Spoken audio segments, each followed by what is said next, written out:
the Global Hawk test team leader and commander at Edwards from 1998 to 2001, then the Expeditionary Reconnaissance Squadron commander from 2001 to 2002, and then finally the 12th Reconnaissance Squadron commander from 2002 to 2004. So I saw 6.5 years of effort with Global Hawk from second flight to two combat deployments. Global Hawk was an advanced concept technology demonstrator put into the Air Force by the Pentagon at the Joint Staff level. It didn't have an Air Force sponsor, and so there was a desire by our combat command to get some familiarity with the system in case it became a weapon. The job was to explain that the airplane was actually ridiculously capable with 3 sensors, 24-hour duration, that we were going to be able to do things in specific Air Force hot button areas like time-sensitive targeting, and that we were going to need a new concept of operations to do that. And that became very controversial because there were people who didn't want to see Global Hawk progress. There were also people who didn't want to see a new concept of operations that upset the U-2 paradigm. I would say there was an even stronger desire to kill the ACTD because it was seen as a competitor at the time with the U-2, probably mistakenly seen as a competitor with the U-2 in my opinion. So team building was an incredibly important part of the program. We had 5 pilots and 12 maintainers and logisticians, and we had 1 technical engineer who was there to develop technical concepts related to logistics. The best way to lead these guys was to find out the 1 or 2 things they did really well, and almost all of them had a talent either in flying aircraft or in mission planning or in operations that overcame maybe some other weaknesses they had in other areas. And through kind of a mentoring process, those guys became the owner of those processes. Like one guy became the owner of mission planning. And virtually all of them got progressed from company grade to field grade, and in most cases up to lieutenant colonel where they retired. At Edwards, we had a very difficult command structure. We were an ACC unit in an ACC squadron. So we were a team of 17 people in a squadron of a couple hundred, the 31st Test and Evaluation Squadron. Wing headquarters was at Eglin Air Force Base, so 2,500 miles away, and that was the 53rd Test Wing. And the 53rd Test Wing had a TEG, a Test Evaluation Group, at Nellis. So I think the point here to get is that we had 06s and 07s and 08s, very interested in what we were doing, geographically dispersed between Nellis, Edwards, and Florida, and all reporting back to Virginia. To communicate up into the supervisor world, we had to produce, data that showed what we were doing, and then we had to back that up with communications that made the point to senior officers who might only have 15 minutes to absorb a complex story. The commander of ACC had us in for 25 minutes and did listen to the work we were doing in that summer of 2001, and that resulted in us deploying after 9/11 happened in 2001 to support operations in Afghanistan.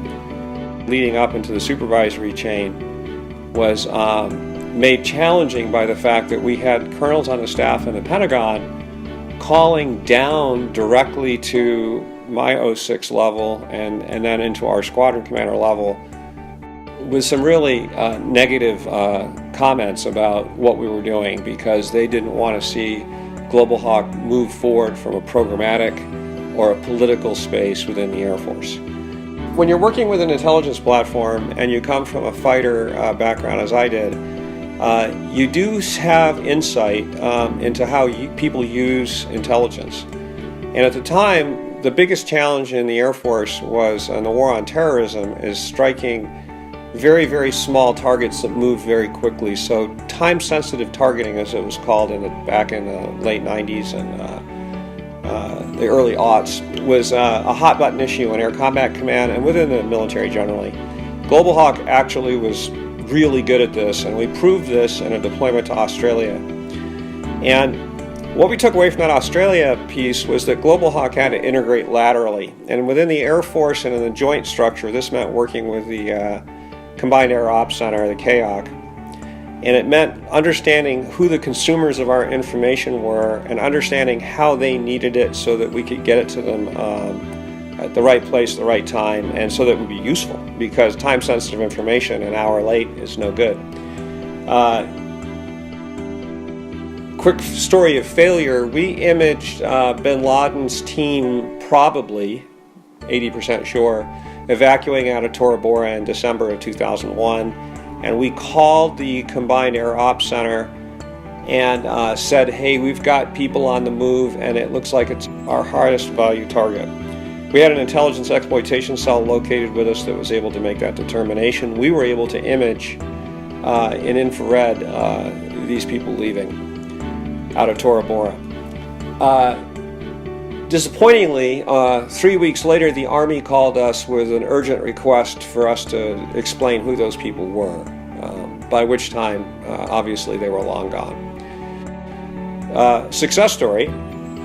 In 2003, we were able to integrate with the Air Operations Center to such a degree that when we imaged tanks with our radar at night, and we believed we'd found the Iraqi Guards Division that was guarding the approaches to Baghdad, I was able to chat that to my liaison officer, a 12th Reconnaissance Squadron Major, who we trained specifically for this task. And he was able to socialize with the Strike Eagle team so that that data was immediately inserted into the Strike Eagle data link. It appeared in the cockpit of a Strike Eagle. He cued his lantern sensor there, saw tanks, and they stayed on target for 2 refuelings and put almost 70 tanks out of action in the course of 6 hours of the mission. And that really opened up the approach to Baghdad. We progressed to the stage where we were able to kick off one of the most successful Air Force missions in history. And the story that it told was that an embedded team with sustainable 5-6 years of experience in a new platform can do good things. And secondarily, that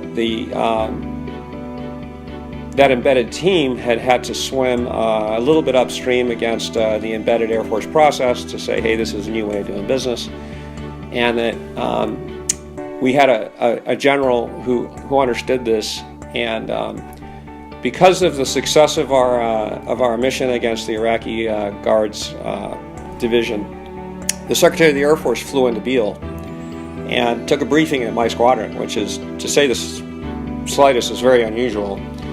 And when he'd seen that brief, he said, this is what we want to happen with our new weapon systems, and he forwarded me up the chain to the commander, General Jumper, Chief of Staff. And just for courtesy reasons, we made a quick stop over at CENTAF headquarters to brief General Mosley, who would succeed General Jumper as Chief of Staff. And he told us his perspective on what he'd seen.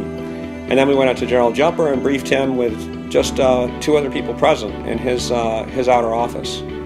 And told him what our lessons learned were. I think that it's incredible that, you could essentially be a squadron commander and, my liaison officers were captains and majors, and that we could string this story together that had the interest of the Chief of Staff of the Air Force. But at the end of the day, Global Hawk became a full-on program, and of course it's today a complete part of the Air Force reconnaissance system, and the 12th RS, I'm happy to say, is still active at Beale with later version airplanes.